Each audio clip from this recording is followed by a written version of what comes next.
আসসালামু আলাইকুম। লোট্টা মাছ শুটকি রান্না করছি। প্রথমে কাঁচামরিচ, পেঁয়াজ, রসুন তেলের মধ্যে ভেজে নিলাম। এবার শুটকিগুলোকে আমি তেলের মধ্যে দিয়ে দেব।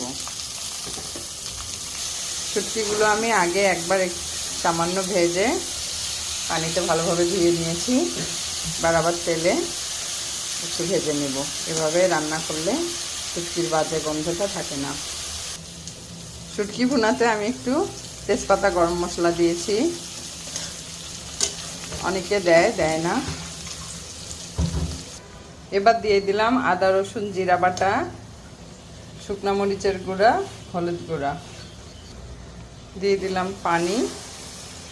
এবার শুটকিগুলোকে ভালোভাবে কষিয়ে নেব।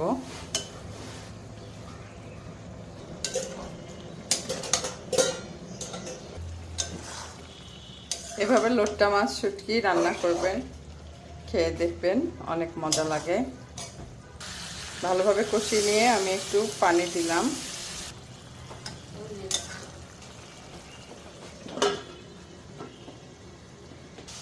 হয়ে গেল আমার লোট্টা মাছের শুটকি ভুনা করা।